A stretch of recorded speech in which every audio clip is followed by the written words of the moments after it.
Hi guys, it's Mr. Jackson with Karen.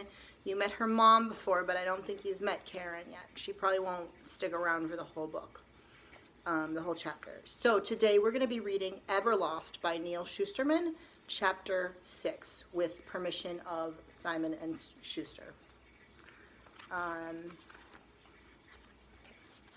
In her book, Spectral Visions, An Afterlight's Guide to Looking One's Best, Mary Hightower writes, "If at times you find others looking at you strangely and you don't know why, chances are you're losing touch with your own self-image.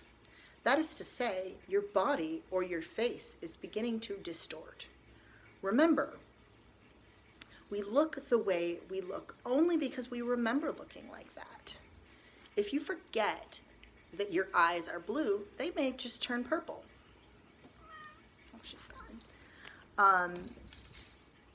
If you forget that human beings have 10 fingers, you may suddenly end up with 12. A simple remedy to image loss is to find a picture that you think resembles you. And if you happen to have crossed over with an actual picture of yourself, all the better. Study the picture and take in as much detail as you can. Once the image is firmly in your mind, you'll start looking like your old self in no time. Never underestimate the importance of remembering how you looked in life. Unless, of course, you'd rather forget it.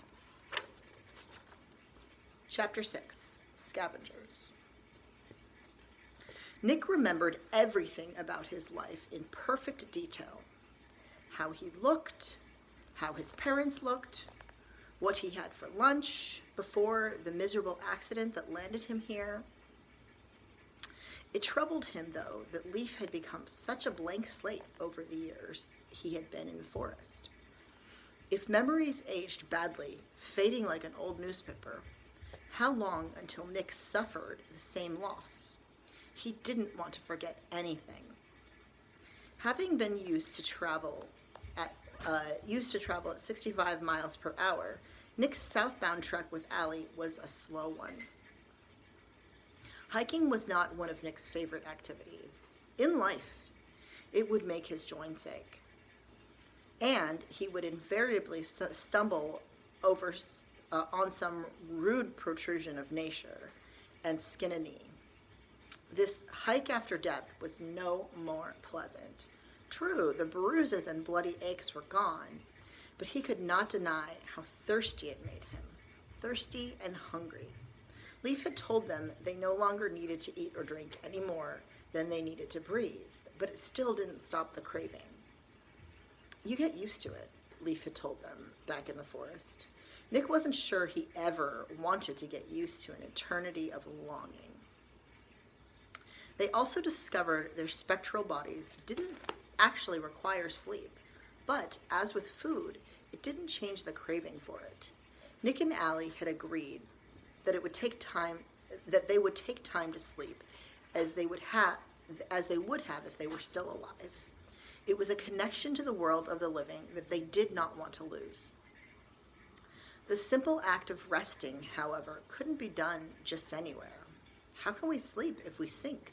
Nick had asked on the first evening. The road shoes they wore did their job, while Nick and Allie walked, keeping them mostly on the surface of the road. But if they stood still for too long, the ground began its slow swallow. They couldn't find a way to keep from sinking that first night, and so they kept walking. It was on the second day of their journey that the solution came. When the mountain road became treacherous, they began to find odd little patches of asphalt that weren't like the rest of the road. They were solid. The patches were never more than a few feet wide. It was Allie who figured it out when they came across one that was marked with a small white wooden cross. "I know what this is," Allie said. "I saw them when we visited Mexico. They put little crosses by the side of the road where people died in car accidents. I never thought to look for it here in the States, but I'll bet there are people who do it here too. So the passing of a spirit must leave a permanent mark on the spot where it happened, turning it into a dead spot. Nick had to admit it was an exciting, if somewhat morbid, discovery. They rested on one of the so-called dead spots, close together because the spot was so small, and they basked in the light of their own glows. They allowed themselves the luxury of small talk. They discussed all those subjects that didn't matter much in the larger scheme of things, like what music they liked and who they thought won the World Series during their 9-month transition. Their conversation took a sober turn, as late-night conversations often do. When I get home, Allie said, I'm going to find a way to make them all see me. But what if they never see you? Nick said. What if they just keep on living their lives, like you're not even there? That's not going to happen. Why not? Said Nick. Because you say so? That's not how the world works. How do you know? You don't know how this world works any more than I do. Exactly. That's why I say we learn more about it before we go home. We've got to find other ghosts with more experience. Other afterlights, Allie corrected, still refusing to admit that she was a ghost. The thought made Nick look at his hands and arms, studying his own peculiar incandescence. This gentle afterlight glow. The lines that ran across his palms were still there. He could see his fingerprints, but perhaps that was just because fingerprints are what he expected to see. He wondered if he would still look the same if he had made it all the way to the light at the end of the tunnel, or if the memory of flesh would completely dissolve into the glow once he reached his final destination. A destination where his family might already be. We have to accept that there may be nobody to go home to, Nick reminded Allie. Allie pursed her lips. Maybe for you, but it was just my dad and me in our car. Mom stayed home because my sister was sick. Doesn't it even bother you that your dad might not have made it? He made it somewhere, Allie said, which is more than I can say for us. It's like Leaf said.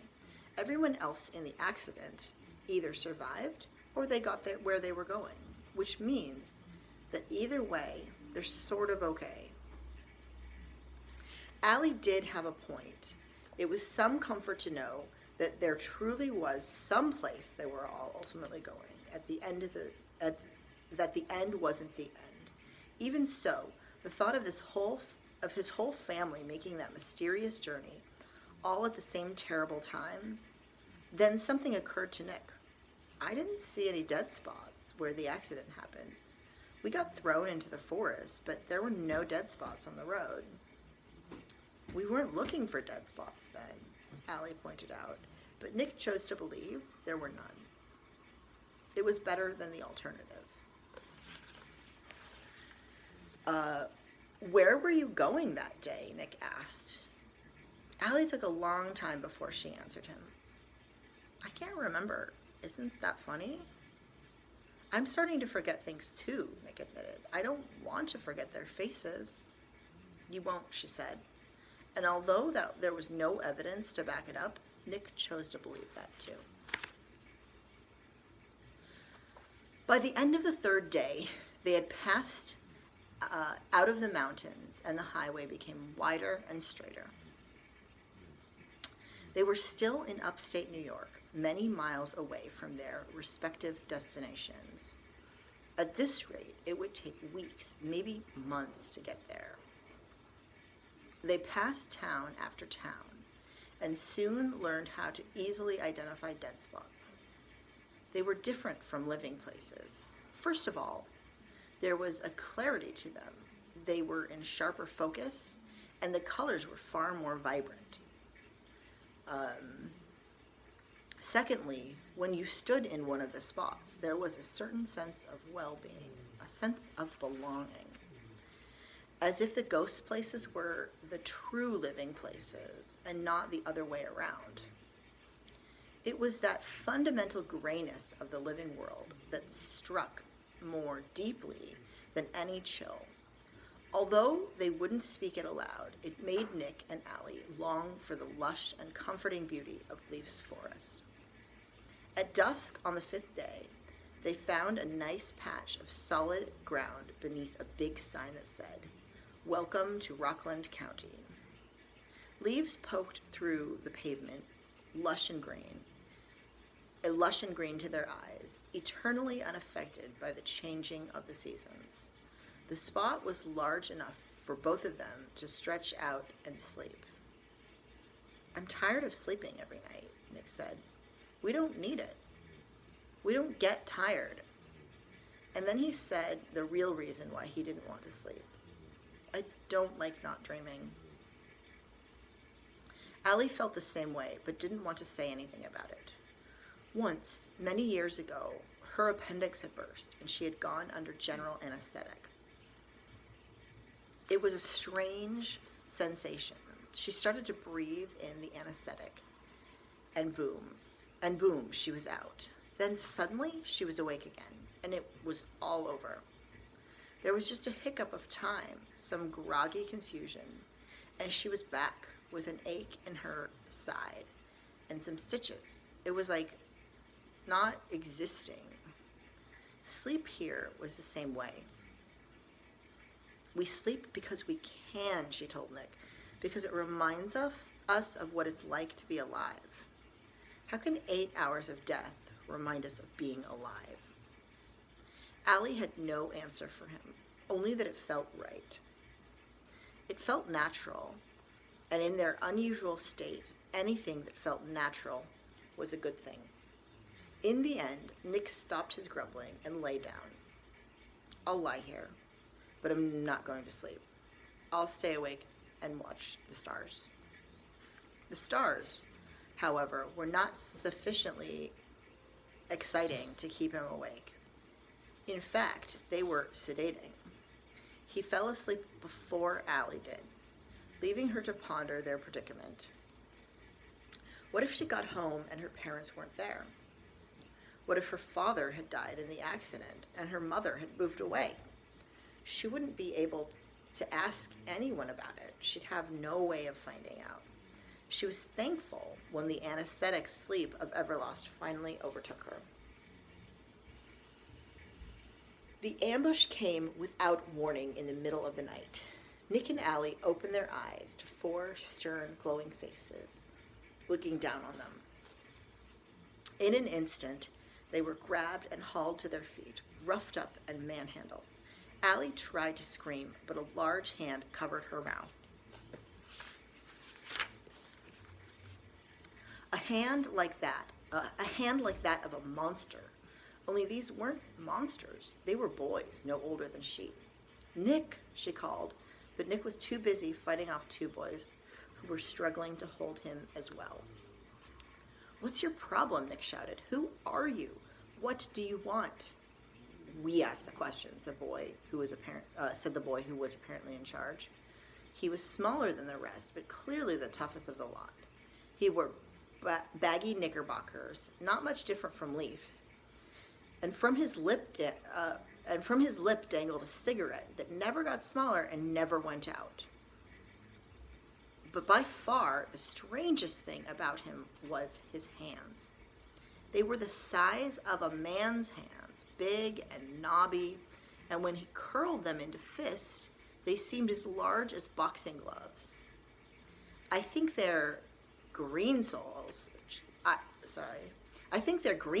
Johnny-O," said one kid with a weird mop of candy apple red hair that had made him look like a Raggedy Andy doll. "A week old, maybe less." "I can see that," Johnny-O said. "I'm not stupid, you know. I know a green soul when I see one." "We're afterlights," Nick shouted. "Just like you, so leave us alone." Johnny-O laughed. "Of course you're afterlights, idiot. What we're saying is that you're new arrivals. Green souls, get it?" "They might still got stuff," said Raggedy Andy. "Green souls always got stuff." "Welcome to Everlost," Johnny-O said in a voice that wasn't welcoming. "This here is my territory, and you got to pay for passage." Allie gave the boy, holding her, a punch in the face to get him to let go. Is this how you always greet visitors? Allie said. Johnny O took a suck on his cig. Visitors ain't always friendly. Nick shrugged off these two boys who were holding him. We don't have anything to pay you with. Yeah, so I guess you'll just have to kill us, Allie said, snidely, and added, oh, sorry, guess you can't. Turn their pockets, Johnny O ordered, and his goons reached into Nick and Allie's pants pockets and turned them inside out. Mostly they got lint, but Nick had a couple of things he had forgotten were in there. There was that old coin, which must have been a nickel, although the face had worn off. The tough kids weren't interested in it and flicked it back at him. He caught it and returned it to his pocket. It was the other object in Nick's pocket that got their attention. Look at this, said the funny-looking kid with the dark purple lips, like he had died while sucking on a grape jawbreaker. He held out a hard little object that had fallen out of Nick's pocket, which Nick quickly recognized as a piece of what is commonly referred to ABC gum, wrapped up in its original wrapper. His mother always complained that he left his chewed gum in his pockets and got it all over his clothes in the wash. The purple-mouthed kid held the hard, cold wad of gum and looked over at Johnny O, hesitating. Hand it over, said Johnny O. His voice was commanding for a boy his size. He opened up his large, beefy hand. Still, Purple Puss hesitated. We can cut it into pieces, he suggests. I said, hand it over. Johnny O held his upturned palm right before the boy. You didn't say no to a palm that big. Purple Puss gingerly put the small round wad into Johnny O's hand. Next time I have to ask you twice, Johnny O said. You're going down. Purple Puss's Adam's apple bobbed nervously, like a walnut in his throat, or a jawbreaker. Then Allie and Nick watched in utter disbelief as Johnny O peeled the paper from the sticky piece of gum and popped it into his mouth. Oh, gross, said Nick.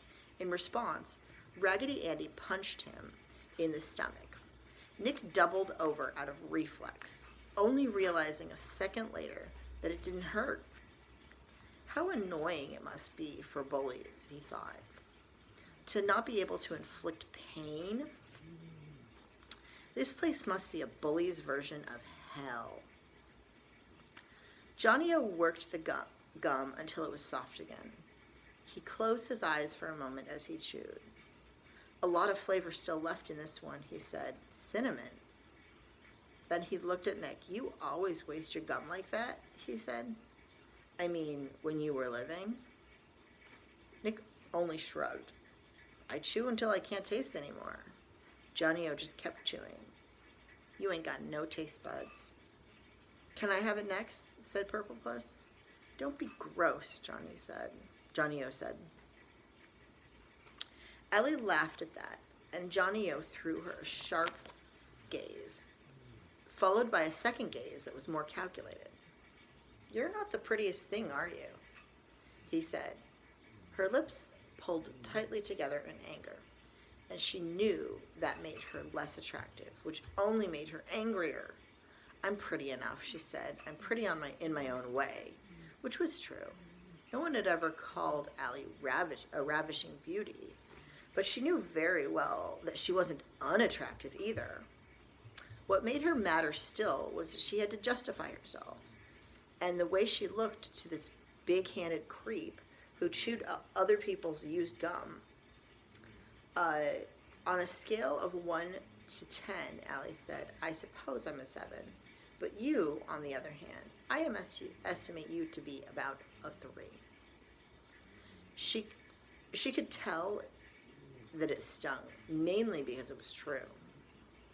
She's not worth looking at, he said, and the way I see it, we're not going to have to look at each other much longer, are we?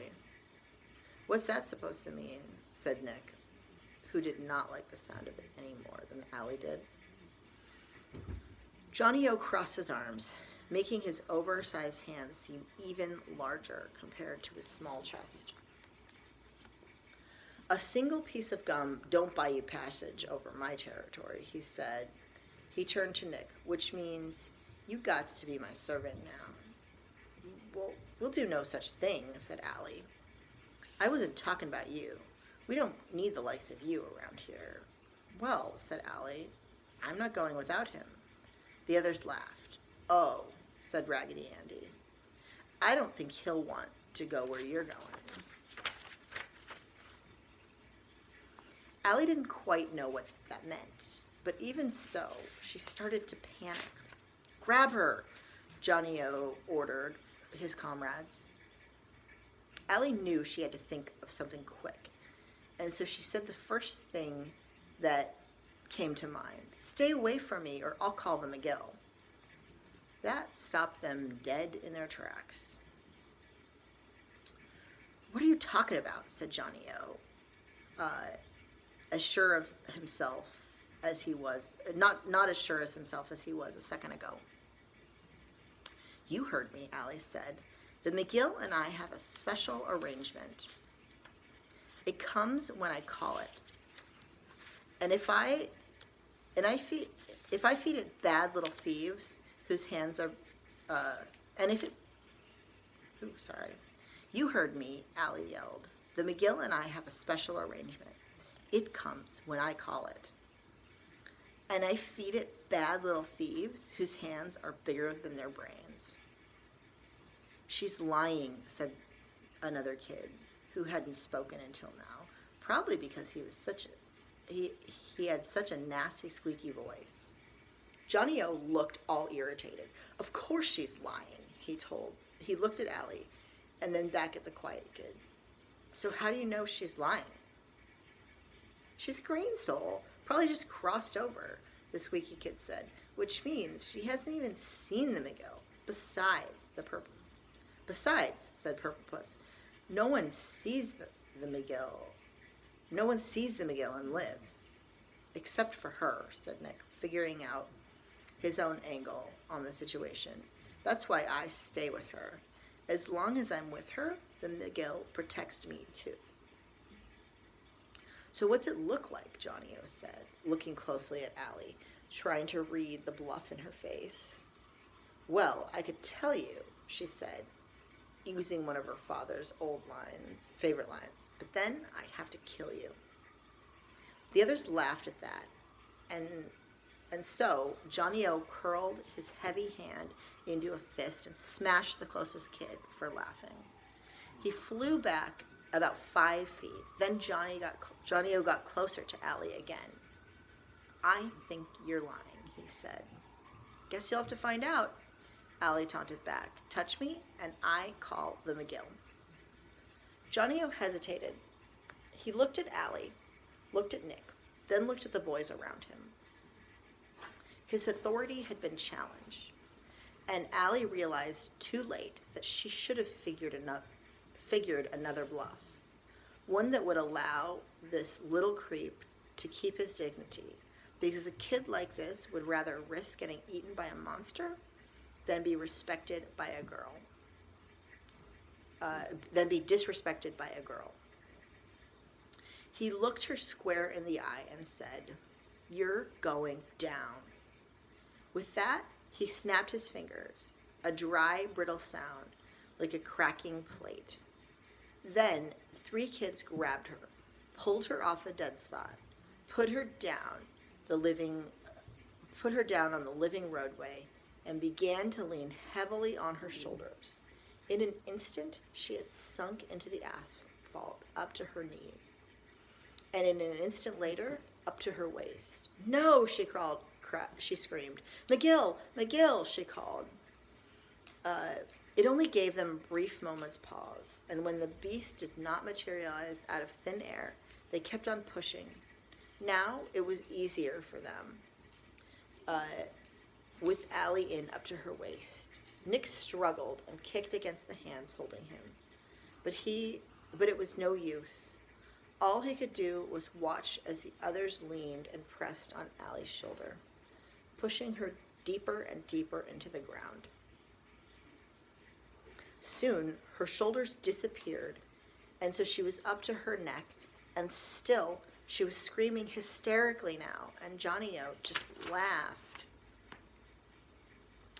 "Let me do the honors," he said, and with that he came over, grabbed her on the top of the head, and began to push down. "Enjoy the trip," he said. "Don't bother writing."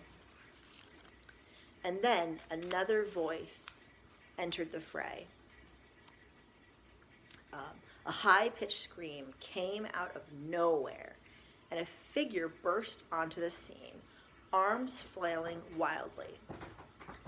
"The McGill!" shouted one of the other boys. "The McGill!" Again, the squealing war cry, and Allie heard no more of it, for her ears, her eyes, and the top of her head had sunk into the asphalt. Johnny-O had stopped pushing, but gravity was doing the rest. The earth had her like quicksand, and she was going down. She tried to scream, but no sound came out. It was completely muffled by the earth filling it. The earth had swallowed her, and the feeling of it in her chest, in that place where her lungs should have been, was more awful than anything she could remember. And it dawned on her that this could very well be her eternity. She was on her way to the center of the earth. How deep was she beneath the surface of the road now? 6 feet? 6 inches? 6 feet? She forced her arms to move, using every ounce of strength she had. It was like swimming in molasses. She forced one hand up high, and she tried to haul herself upward, but it did no good. Then, just before all hope left her, someone reached down out of nowhere and grabbed her hand and pulled. She felt herself sliding upward inch by inch. She forced her other hand up through the asphalt, and her fingers brushed the cool air. And someone grasped onto that hand as well. She moved up and could feel the top of her head and her eyes and ears clearing, and finally her mouth. And she released a scream that had been held back by the dirt and the rocks, like a gag from her mouth. Had Johnny-O and his gang changed their minds? Or was this the monster that she had summoned out of the woods, pulling her out of the earth only to devour her? But with her eyes clear, she could now see a face of her savior. "Leaf, are you okay?" Leaf said. "I thought you were lost for sure." Nick was there too, and together the both of them pulled until Allie came out and landed on the solid ground of the dead spot. She collapsed in a heap, breathing heavily, and Leaf looked at her strangely. I know, said Allie. "I don't have to be out of breath, but I want to be. It feels right to be." "It's okay," said Leaf. "Maybe someday you can teach me to feel that way again." "Where's Johnny-O and his cast of morons?" Allie asked. "Gone," Nick told her. They were so freaked when Leaf came charging out at them that they took off. Leaf laughed. "They really thought I was the McGill. Ain't that a hoot and a half?" Leaf began to pull ghost weeds from beneath the "Welcome to Rockland County" sign and used their stalks to repair his road shoes, which must have been broken when he charged Johnny-O. "Have you been following us this whole time?" Allie asked. Leaf shrugged. "Well, yeah, I had to make sure you didn't get eaten by no monsters, didn't I?" "Great," said Nick. "We've got our own guardian angel." If I were an angel, I wouldn't be here, would I? Allie smiled. After all these years, Leaf had left his forest for them. It could not have been a choice he made lightly, and so she vowed to herself that from this moment on, she would look out for him in any way she could. They didn't wait until dawn, figuring Johnny O and his gang might come back. Rather than being troubled by the encounter, Allie found herself heartened by it. Nick was his usual gloom and doom, talking about Lord of the Flies and the dangers of rogue bands of parentless kids.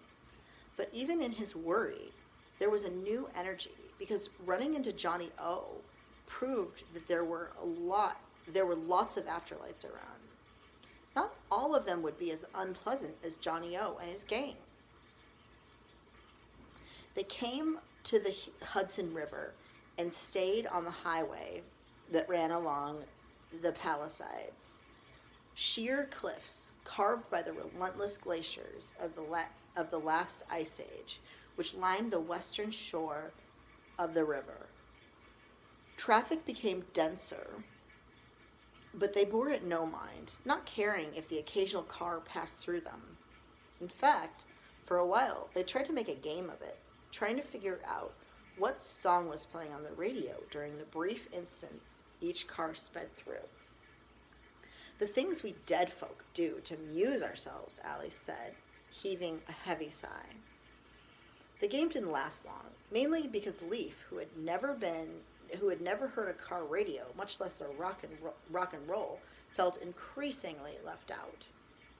By sunset of the next day, the cheese grater grid of the George Washington Bridge appeared downriver, heralding their arrival in New York City. Leaf was overwhelmed by the sight of the great city looming before him. It was a clear day, and the whole skyline could be seen from across the river. Leaf had been to New York before, twice. Once for the 4th of July, and once for Mr. P.T. Barnum's circus. There were tall buildings to be sure, but none like these. Nick and Allie stared as well. Leaf assumed they were also in awe of the spectacular view. In truth, they were awed, but for an entirely different reason.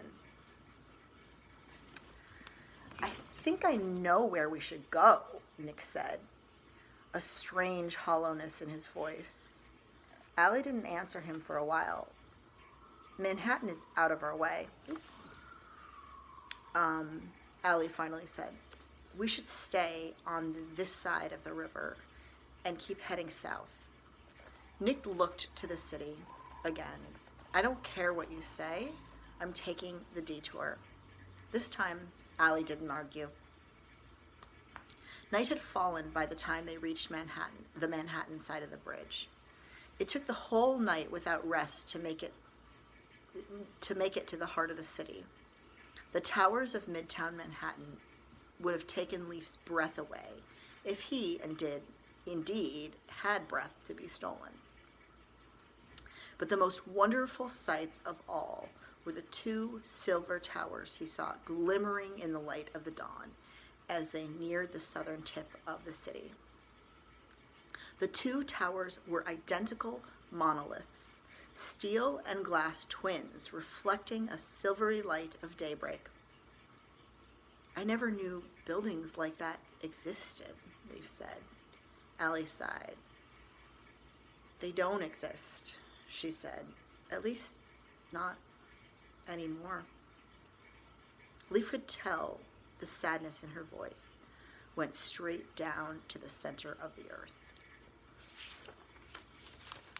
So that was the end of chapter 6. It was also the end of part 1. So we'll start part 2 tomorrow. So I want to ask you a couple questions. First of all, do Allie and Nick need to breathe to stay alive? Second, if they don't need to breathe to stay alive, and sleep, why are they doing it anyway? Why do you think they're doing it anyway? Next, does the McGill actually come to rescue Allie and scare Johnny O off? Is the McGill actually there? And then why do you think Leaf decided to follow Nick and Allie? And then one more question, because now we see at the very end of the book, or of the chapter, they get to New York, to Manhattan, and there were some big, tall, shiny buildings that they see. What do you think those buildings are? And so I guess we'll learn more about that in the next chapter too. So feel free to discuss these questions with your family. If you want to post your answers in the comments in Class Dojo, that's fine. If you want to comment on what other what your peers say, that's also fine. If you have other comments not related to the questions or questions about the book, I would love to also see those. So I will see you guys tomorrow with part 2. Stay safe.